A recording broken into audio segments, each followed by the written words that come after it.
ನಮಸ್ಕಾರ ಎಲ್ಲ ನನ್ನ ಕೃಷಿ ಮಿತ್ರರೇ. ನನ್ನ ಹೆಸರು Manjunath Kamadalli. IPL biologicals field marketing manager ಆಗಿ ಕೆಲಸ ಮಾಡ್ತಾ ಇದ್ದೀನಿ.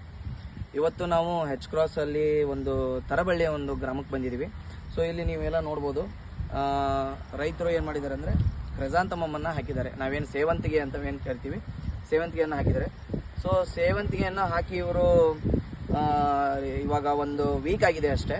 ಸೊ ಒಂದು ವೀಕಲ್ಲಿ ಇವಾಗ ಮೊದಲ ಹಂತದಲ್ಲಿ ಏನು ರೋಗಪ್ಪ ಇವರಿಗೆ ಕಾಡುತ್ತದಂದರೆ, ಈ ವಾತಾವರಣ ಸ್ವಲ್ಪ ಮೋಡ ಕವಿದ ವಾತಾವರಣ ಇರೋದ್ರಿಂದ, ತುಂಬ ಹೆಚ್ಚಿಗೆ ಬಿಸಿಲಿಲ್ಲ, ಸ್ವಲ್ಪ ಮೋಡ ಕವಿದ ವಾತಾವರಣ ಇರೋದ್ರಿಂದ ಬ್ಲೈಟ್ನ ಇನ್ಫೆಕ್ಷನ್ ನೀವೆಲ್ಲ ನೋಡ್ಬೋದು. ಸೊ ಬ್ಯಾಕ್ಟೀರಿಯಲ್ ಬ್ಲೈಟ್ ಅನ್ನೋದನ್ನು ನೀವೆಲ್ಲ ಇಲ್ಲಿ ಎಲೆ ಮೇಲೆ ನೋಡ್ಬೋದು ಇಲ್ಲಿ. ಸೊ ಅದು ಬ್ಲೈಟ್ನ ಇನ್ಫೆಕ್ಷನ್ ಇದು.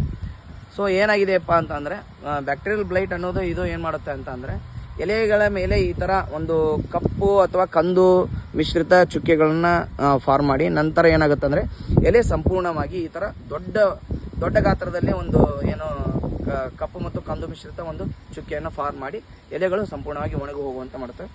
ಸೊ ಈ ರೀತಿ ಆಗೋದ್ರಿಂದ ಏನಾಗುತ್ತೆ, ಬೆಳೆಯ ಏನಂದರೆ ಬೆಳವಣಿಗೆ ಕುಂಠಿತ ಆಗೋದಾಗಲಿ, ಮತ್ತು ಆಮೇಲೆ ಇದರಿಂದ ಏನಾಗೋದಂದರೆ ಮುಂದೆ ಅದೇನು ಬೆಳವಣಿಗೆ ಇರುತ್ತಲ್ಲ ಅದರ ಮೇಲೆ ಸಂಪೂರ್ಣವಾಗಿ ಪರಿಣಾಮವನ್ನು ಬೀರುತ್ತೆ.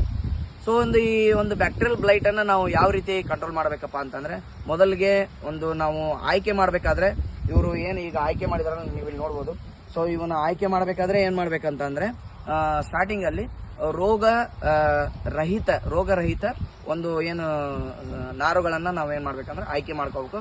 ಆಯ್ಕೆ ಮಾಡ್ಕೊಂಡು ನಾವು ಫೀಲ್ಡಲ್ಲಿ ನಾಟಿಯನ್ನು ಮಾಡುವುದು ಸೂಕ್ತ. ಮತ್ತು ಆಮೇಲೆ ನಾಟಿ ಮಾಡಬೇಕಾದ್ರೆ ಸಸಿಗಳನ್ನು ಏನು ಮಾಡಬೇಕು, ಈ ಬ್ಯಾಕ್ಟೀರಿಯಾ ಸೈಡ್ಸ್ ಅಂತಂದು ಏನು ನಾವೇನು ಕರಿತೀವಿ, ನಮ್ಮದು ಟ್ರೈಕೋಡರ್ಮಾ ಮತ್ತು ಸೂಡೋಮೋನಾಸ್ ಅನ್ನೋ ಒಂದು ಈ ಥರ ಬಯೋಲಾಜಿಕಲ್ ಫಂಗಿಸೈಡ್ ಮತ್ತು ಬ್ಯಾಕ್ಟೀರಿಯಾ ಸೈಡ್ಗಳಿಂದ ಅದರಲ್ಲಿ ಎದ್ದಿ ಮತ್ತು ಆಮೇಲೆ ನಾಟಿ ಮಾಡುವುದು ಸೂಕ್ತವಾದ ಒಂದು ಮೆಥಡ್ ಆಗಿದೆ.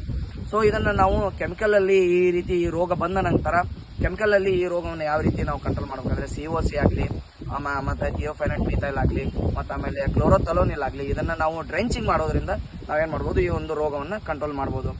ಅದೇ ರೀತಿ ಮತ್ತು ಆಮೇಲೆ ನಾವು IPL ಬಯೋಲಾಜಿಕಲ್ಸ್ನ ಬ್ಯಾಕ್ಟಿವೈಪ್ ಮತ್ತು ಬಯೋಹಾರ್ಸ್ ಅನ್ನೋ ಒಂದು ಟ್ರೈಕೋಡರ್ಮಾ ಮತ್ತು ಸೂಡೋಮೋನಾಸ್ ಅನ್ನು ನಾವು ಮೊದಲಿಗೆ ಹೇಳಿದಾಗೆ ನಾವು ಸಸಿ ನಾಟಿ ಮಾಡುವ ಸಮಯದಲ್ಲಿ ಅದ್ದಿ ಮತ್ತು ಸಸಿಯನ್ನು ನಾಟಿ ಮಾಡುವುದಾಗಲಿ, ನಂತರ